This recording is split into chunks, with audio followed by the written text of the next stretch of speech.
De regreso a su programa Criterios. Hoy estamos con la doctora magíster en Derecho Constitucional Gabriela Ramírez y ex defensora del pueblo. Gabriela, gracias por haber aceptado la invitación. Gracias, Germán, por esta conversación tan necesaria en estos tiempos. Sí, este tiempo tan turbulento que llevamos en Venezuela, ¿no? Sobre todo en este momento que estaba planteado pues la Asamblea Nacional Constituyente. Gabriela, ¿a qué crees tú que se obedece esta propuesta de la Asamblea Nacional Constituyente? ¿Ya no sirve la del 99? ¿Hay que hacer otra? ¿Qué crees tú? Si ese fuera el caso, porque puedo respondértelo de forma muy personal, yo pienso que nuestra Constitución es perfectible como toda ley, como todo acuerdo que se hace en un tiempo y va cambiando la manera de ver las cosas en la sociedad. Pero lo principal, cuando se trabaja un tema tan esencial, tan crucial, es necesario consultarle al pueblo. ¿Por qué, Germán? Porque nosotros estamos en una sociedad polarizada, donde se han definido muy bien dos posturas, o lo que se ha denominado por ambas partes inclusive dos proyectos de país, y la Constitución Nacional de la República Bolivariana Es el balance, ¿no? Y es el instrumento en el cual nos logramos poner de acuerdo en los últimos años, porque en el 99 le votamos nosotros a la Constitución cuando defendimos esa postura y ese proyecto que nos presentó el presidente Chávez. Y en el 2007, cuando se intentó reformar, le votó la oposición. Es decir, es una Constitución con doble costura. Imagínate qué interesante esto. Luego, bueno, más tarde se enmendó. ¿Y por qué no se cumplen en este momento esos postulados que ya dejó el presidente Chávez? O sea, convocar al pueblo si quiere una constituyente y además consultar al pueblo si quiere esa constitución, que fue lo que pasó con la 99. ¿A qué obedece eso, crees tú? Yo pienso que se ha asumido una visión muy pragmática, probablemente pues la de preservar el poder, pero el poder tienes que relacionarlo de manera directa, que tú lo puedes detentar y lo puedes ejercer cuando previamente lo has esparcido. No se puede tener... Y de acuerdo a las condiciones en las cuales vive la gente que está gobernada, ¿no? Exactamente, es decir, que realmente el poder, y si se comprende el poder desde esa perspectiva, es el poder que tú ejerces cuando lo entregas.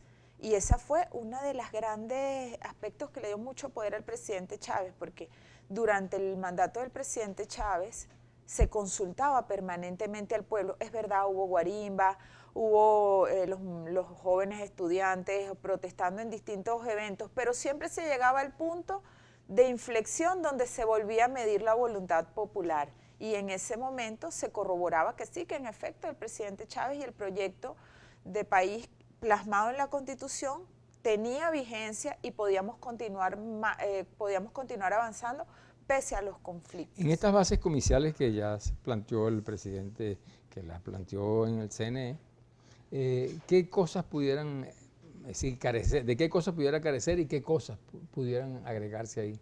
O pudiera tener que verdaderamente sean elementos positivos para el país? Sí, para decirlo muy brevemente, las tres etapas que nosotros pudimos acudir en el año 99, que fue la etapa previa de consultar antes, la etapa sustantiva de hacer el debate nacional, y ayer todos los partidos de oposición publicaron una carta, no sé si la viste, donde han expresado que no reconocen esa asamblea, es decir, que nosotros estaríamos sustituyendo una constitución debatida por todos los sectores del país por una constitución debatida por un solo partido político. Estás mirando lo delicado que es. O sea, peligroso además. Sí, la Constitución estrecharía su base a la base de apoyo de una sola visión de país. Y bueno, en el juego de los contrarios y digamos, en el golpe de las piedras surge la llama y lo que da la luz, ¿verdad? Eso es necesario. Y la tercera etapa, obviamente, consultar el producto. Eso todavía no ha sido aclarado, pero es muy importante. Y guardando esas tres etapas, que fueron un avance en materia de derechos humanos, porque la participación política es un derecho humano que se ejerce a través del voto.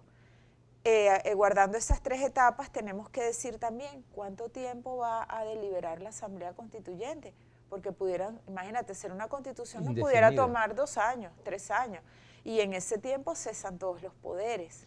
Sí, el presidente planteó que uno de los motivos para esa constituyente es conseguir la paz del país.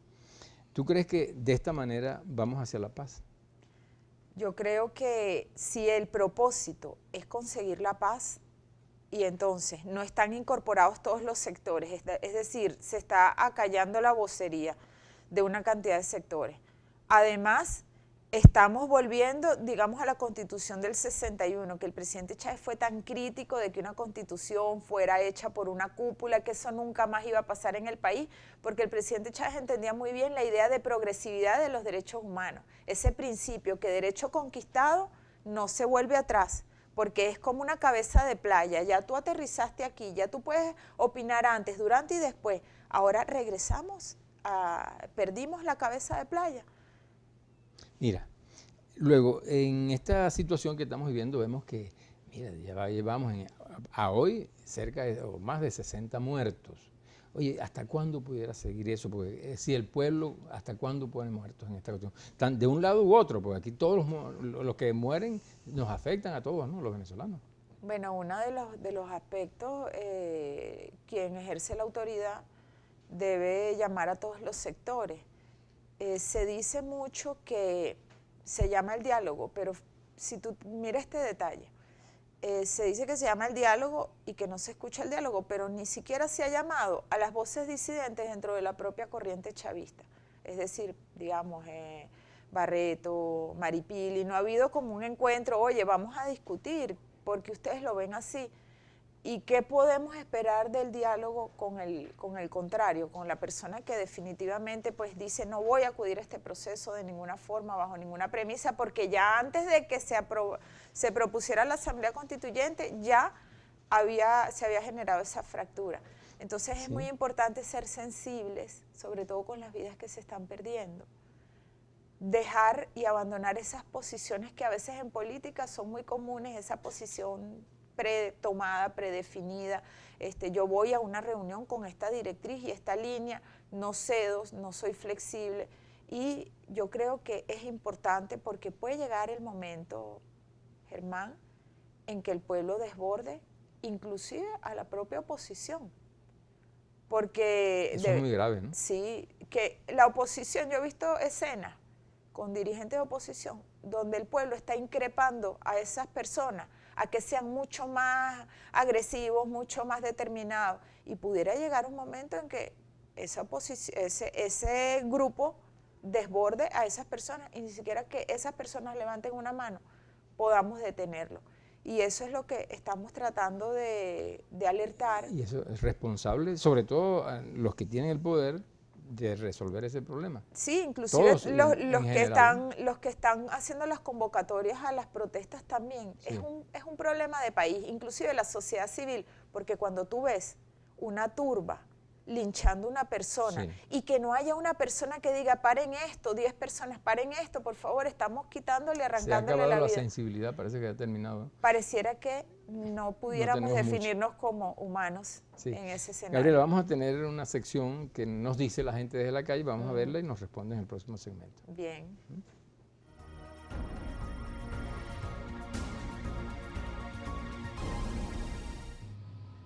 ¿Cuál cree usted que ha sido la mayor diferencia en el rol que ha jugado la Defensoría del Pueblo durante el gobierno del expresidente Chávez y el gobierno del actual presidente Maduro, de la Defensoría del Pueblo en la política nacional? Y como defensora del pueblo, ¿qué haría usted en estos momentos para afrontar la situación que Venezuela está viviendo actualmente? ¿Qué pienso sobre el desempeño del actual defensor del pueblo?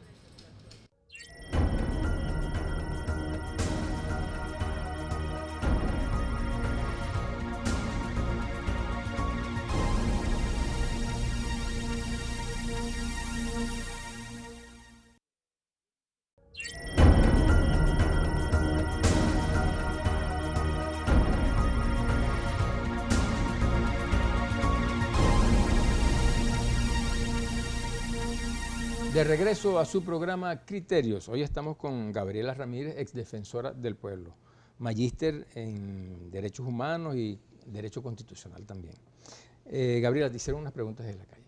Sí, bien, bueno, la diferencia en la defensoría del presidente Chávez y la defensoría de mi último año como defensora del 2014, donde por cierto diciendo que la tortura es la práctica para sacarle una confesión a una persona, me atribuyeron a mí eso como una interpretación de una necesidad de torturar a estudiantes y es exactamente el concepto de tortura, lo que yo estaba diciendo en esa rueda de prensa.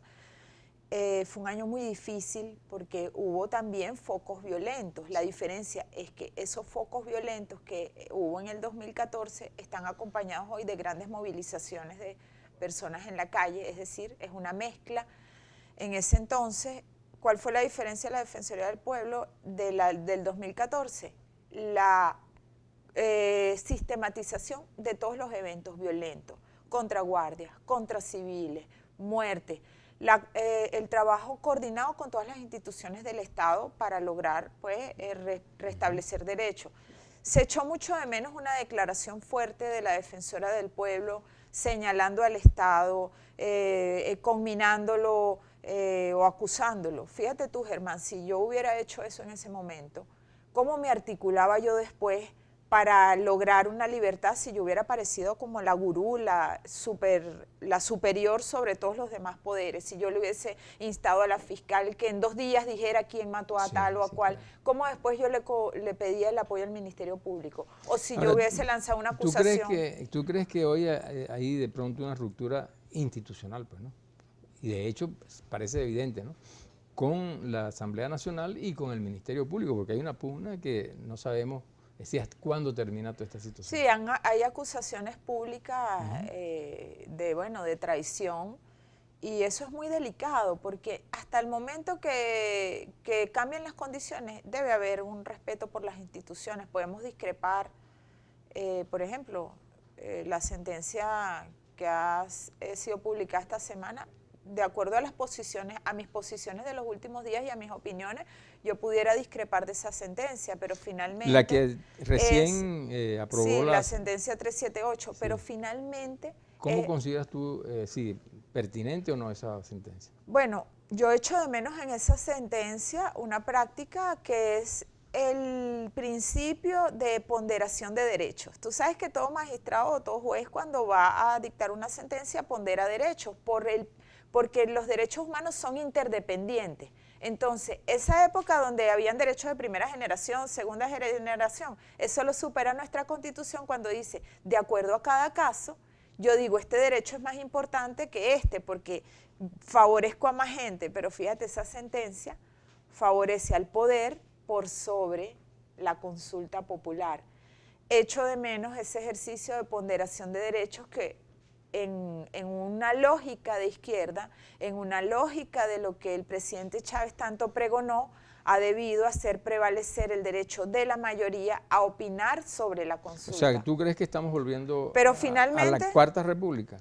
Pero finalmente es una sentencia de la Sala Constitucional y sí la considero regresiva porque la sentencia que nos llevó a la Constitución actual, que fue la sentencia que dijo que la soberanía residía intransferiblemente en el pueblo y que no solamente podía ser ejercida a través de los órganos constituidos, que era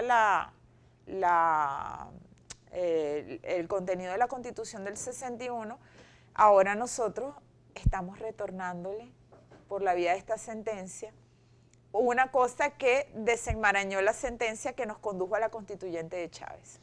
Quiere decir que, bueno, volvemos a la democracia representativa, porque alguien está representando al pueblo, por lo menos en esto, en la consulta. Yo diría, ¿no?, que más atrás, Germán, porque la democracia representativa guarda el principio sagrado que es de la Revolución Francesa, una persona, un voto. Aquí estamos hablando un sector... Una persona, 30 millones de votos. Un sector... No me queda claro porque no está vaciado cómo va el proyecto, pero estamos hablando de sectores y de personas individuales. Está establecido en la Constitución que las personas tienen que ser juzgadas por sus jueces naturales. ¿Cómo ves tú esa aprehensión y llevar a los tribunales militares a personas civiles? tú como exdefensora del pueblo? Bueno, vuelvo a colocar la comparación. La sentencia de la Sala Constitucional, ya expresé mis diferencias, es una sentencia de la Sala Constitucional. Y el Ministerio Público es el Ministerio Público. Y en ese sentido, las investigaciones tienen que hacerse por el órgano del Ministerio Público. Y la jurisdicción militar se tiene que usar de una forma muy específica para delitos de esa naturaleza, porque además es un principio también fundamental de los derechos humanos. ¿Cómo queda entonces el Estado de Derecho? Bueno, ahora mismo está desmantelándose con estas últimas decisiones en el marco, de un gran pragmatismo político. Hemos ido retrocediendo y desmantelando el Estado de Derecho porque son varios bloques que les hemos sacado a los principios fundamentales de derechos humanos. Interdependencia de los derechos humanos, progresividad de los derechos humanos, ponderación de derechos, el juzgamiento de los civiles por su juez natural. Y bueno, ¿qué más aspectos podemos sumarles en el próximo tiempo? Y cómo transmitimos con nuestras prácticas institucionales un poco de esa forma rápida, abrupta de resolver los problemas a la sociedad que está en la calle ahorita, día tras día. Esa es la pregunta que hay que hacerse. ¿Qué hacer en este caso? O sea, ¿cómo resolver este conflicto que tenemos en este momento? Bueno, de competencia de poderes y de la situación que tenemos, que como tú lo llamas, que se está desmoronando el Estado de Derecho. ¿Qué opinión tendrías tú o qué le pudieras decir al Estado y al gobierno? Beber de la voz del pueblo. La voz del pueblo es la voz de Dios. Está muy bien. Mira, la Defensoría del Pueblo en este momento. Bueno, ¿qué echamos de menos? ¿Quién está ahorita reportando diariamente los casos de detenciones, los casos de atención en materia de derechos humanos, los casos de defensa de derechos humanos? Una ONG que se llama Foro Penal. Esa es la realidad. La Defensoría del Pueblo dejó un informe en el 2014 de 6 meses de protesta que se llama Un Golpe a la Paz. Ese informe, lamentablemente, ya tú no lo encuentras en la página web de la Defensoría. Ahí tú encontrabas recomendaciones al Ministerio de Interior y Justicia, a los cuerpos uniformados, a la Fuerza Armada Nacional, a los distintos actores que podían hacer cambios estructurales para que esta situación no se repitiera. Si esas observaciones se hubieran mantenido en pie, hubieran sido promovidas por el actual titular, si hubiera insistido, porque esas no las hice yo con un lápiz en una libreta en la soledad de mi despacho, ¿no? Eso es un equipo, todos especialistas en derechos humanos que estructuraron ese informe y que hubiera sido de mucha utilidad para distender las actuales condiciones de protesta en la calle. ¿Peligra la institucionalidad en Venezuela? Está en riesgo, hay que decirlo con mucha rectitud, seriedad, responsabilidad. El pragmatismo del momento nos puede conducir inclusive a una huida hacia adelante. Una reflexión tuya al país. Bueno, que a pesar de que estas condiciones nos estén rodeando, tratemos de reconectarnos con nuestra conciencia y discúlpenme la inmodestia, me coloco de ejemplo, yo he militado y considero que sigo militando en la causa chavista, que es la causa de inclusión y de conexión con el pueblo, beber de la sabiduría popular, y tomé una decisión muy difícil. Son mis amigos de 20 años de trabajo, de lucha, y ahora pues yo pudiera decir que me quedo en una soledad política. No, tienes muchas compañías. Amén, que así sea. Bueno, y cada persona en la calle reconéctese con su conciencia para trabajar por la paz, pensando que la persona que a lo mejor usted está lleno de rabia y vacía su pasión contra esa persona pudiera ser su hijo. Conduélase del dolor ajeno. Eso para el poder y para el pueblo. Muchísimas gracias, Gabriela. Gracias, Germán. Gracias a ustedes. En este cierre de su programa Criterios, queremos terminar con una pregunta. La sentencia del TCJ que permite al presidente convocar la Asamblea Nacional Constituyente y no a la consulta popular, no nos lleva de nuevo a la democracia representativa de la Cuarta República que tanto criticó el presidente Hugo Chávez. El camino a la paz lo debemos construir entre todas y todos los venezolanos. Si bien transitamos por una severa crisis económica y política de alcances incalculables, la división de nuestro pueblo por el constante enfrentamiento de los liderazgos por imponer sus posiciones políticas, no es la solución al problema. Es muy importante que pensemos en Venezuela y su pueblo todo y nos tomemos el tiempo necesario para reflexionar acerca de lo que debemos hacer en colectivo para superar la crisis que de múltiples maneras está afectando a toda la familia venezolana. El pueblo evidentemente no quiere confrontación, aun cuando algunos la propician. No existe una intención masiva de caer en la violencia fratricida. Respetemos nuestra Constitución para que la legalidad no quede destruida, dando carta blanca para que la intolerancia arrastre al país al caos y la confrontación y la guerra. Hemos llegado al final de su programa Criterio. Será hasta el próximo domingo a esta misma hora. Tengan todos un feliz día.